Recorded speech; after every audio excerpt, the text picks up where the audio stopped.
अमन, जो कि अंधेरी गांव में रहने वाला था। अमन 8 साल बाद शहर में पढ़ाई करके गांव लौटा था। उसने देखा गांव बहुत बदल चुका है। पहले जैसा अब कुछ नहीं रहा। अमन अपनी माँ के साथ रहता था। उसके पापा कार एक्सीडेंट में मारे गए थे। उसके परिवार में दादा दादी और बस उसकी माँ थी। अमन को कैंपिंग करना बहुत पसंद था, खासकर रेन कैंपिंग। एक दिन वो अपने दोस्तों के साथ गप्पे लड़ाता है। ये सिलसिला कुछ देर तक चलता है। फिर अमन को याद आता है, क्यों ना मैं अपने दोस्तों को कैंपिंग के बारे में बताऊं, कहीं ये मेरे साथ आने के लिए तैयार हो जाएं। अमन बोला, दोस्तों, तुम लोगों में से किसी को कैंपिंग करने में इंटरेस्ट है क्या? वो सब चुप थे। फिर एक बोला, कैंपिंग, मुझे बहुत पसंद है कैंपिंग करना। और भी दोस्त बोले, ठीक है, चलो हम भी देखते हैं कैसा होता है कैंपिंग का मज़ा। आखिरकार चारों दोस्त मान ही गए। सब अपने अपने घर चले गए। अमन का दोस्त पूछता है, अरे अमन, मुझे अपने साथ लाना क्या क्या है? अमन हंसते हुए बोला, यार भाई, कुछ नहीं लाना है, बस तू आ, अपना फ़ोन साथ में लेके। यूं ही अमन सब अपने दोस्तों को फ़ोन करके बोल देता है। आखिरकार वो दिन आ ही गया।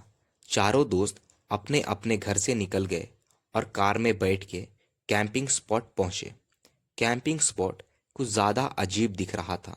सुनसान रास्ता और कोई उस जगह पर दिखा भी नहीं। अमन का दोस्त कहता है, यार अमन, ये तू कहाँ ले आया? इतनी डरावनी जगह, तुझे और कोई जगह नहीं मिली क्या? अमन बोला, भाई, अभी बहुत जगह जाना बाकी है। यह तो एक छोटा सा नमूना था। सब दोस्त कैंप के बाहर आग की गर्माहट ले रहे थे। अजय कहता है, यार अमन, ये एक्सपीरियंस तो अच्छा है यार। मैंने ऐसा एक्सपीरियंस अपने पूरे लाइफ में नहीं किया है। खुले आसमान के नीचे हम सब दोस्त एक साथ, ये सुहानी रातें। अमन बोला, भाई, अभी बहुत मज़ा लेना बाकी है। कुछ देर ये सिलसिला चलता रहा। फिर अचानक से मौसम खराब होने लगा। अमन को समझ नहीं आ रहा था ये रात हमारे लिए अच्छा है या कैसा है, क्योंकि अमन को रेन कैंपिंग करना बहुत पसंद था। लेकिन अमन के दोस्त ना अमन, किसी ने भी बारिश से बचने के लिए कुछ लाया ही नहीं था। किसी को कुछ समझ नहीं आ रहा था। वैसे ही बारिश में खड़े सब दोस्त। फिर अमन बोला, भाई, यहाँ रहेंगे तो बीमार हो जाएंगे, हमें दूसरी जगह ढूंढना ही पड़ेगा। अजय बोला, इतने घने जंगल में हम कहाँ जाएंगे? अमन बोला, अभी तो चलते हैं, कहीं ना कहीं रास्ता मिल ही जाएगा।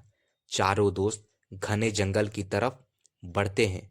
घने जंगल में इतना अंधेरा होता है कि अपना परछाई देखना भी नसीब नहीं होता। तभी एक आवाज़ आती है, तुम लोग बहुत गलत कर चुके हो। अजय बोला, तुम लोगों ने कुछ सुना क्या? नहीं, हमने तो कुछ नहीं सुना। लेकिन मैंने सुना। अमन बोला, जाने दे यार, इतने बारिश में किसी का क्या सुनना। कुछ देर जंगल में चलते चलते उन्हें एक पुरानी हवेली दिखाई देती है। हवेली बहुत अजीब और रहस्यमयी दिखाई पड़ रही थी।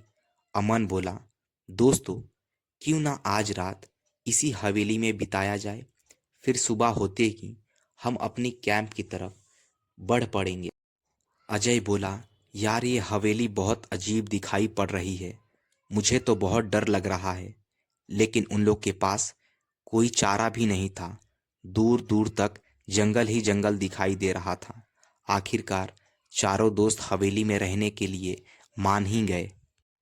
अजय हवेली का दरवाजा छुआ। दरवाजा अपने आप चरमराते हुए खुल गया। अंदर पुराने तस्वीर पड़े थे। चारों तरफ मकड़ी के जाल बिछे थे। अमन को हवेली में एक अजीब सा कमरा दिखा।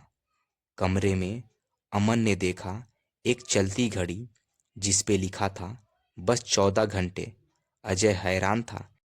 कमरे का हालात बहुत खराब था, लेकिन उसी कमरे में एक बड़ा सा शीशा था।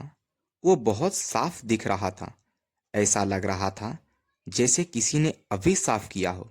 जब अमन ने अपना चेहरा शीशे में देखा तो उसे बड़ा अजीब सा दिखा उसका चेहरा।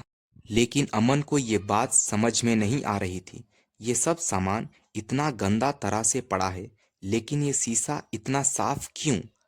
अजय हवेली के छत पे जाके नीचे का नज़ारा देखता है। ऊपर से उसे एक शमशान दिखाई देता है। अचानक उसे एक लड़की दिखाई देती है जो कि शमशान में खड़ी थी और अजय को ही घूरे जा रही थी। अजय चिल्लाते हुए नीचे की तरफ भागा। अमन ने पूछा, अरे क्या हुआ? इतने चिल्लाते हुए क्यों आया? अजय कहता है, मैं अकेले हवेली के छत पर गया था कि नीचे का नज़ारा देखूं, लेकिन मैंने देखा ऊपर से एक शमशान दिखता है और उसी शमशान में एक लड़की मुझे देखे ही जा रही थी और बस देखे ही जा रही थी। अमन को अजय के बातों पर यकीन नहीं होता है।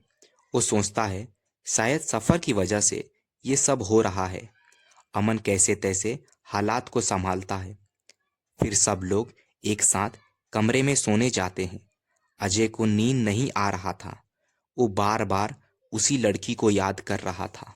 आखिर वो लड़की इतनी बारिश में इतनी रात गई, वो शमशान में क्या कर रही थी और वो मुझे ही क्यों देखे जा रही थी? अजय को ये सवाल खाए जा रही थी। फिर अजय ने सोचा, एक बार और ऊपर जाके देखता हूँ वो लड़की क्या वहीं है। अजय सबके सोने के बाद रात में अकेले जाता है। वो हैरान हो गया। वो लड़की वहीं खड़ी थी और अजय को ही घूरे जा रही थी। अजय को बहुत डर लगने लगा। वो चुपचाप जाके अपने दोस्तों के साथ सो जाता है। फिर अमन की नींद खुली। वो छत के ऊपर टहलने गया। वो देखता है ऊपर से एक शमशान दिखता है। वो हैरान था। वो देखता है उसे भी एक लड़की देखे ही जा रही है।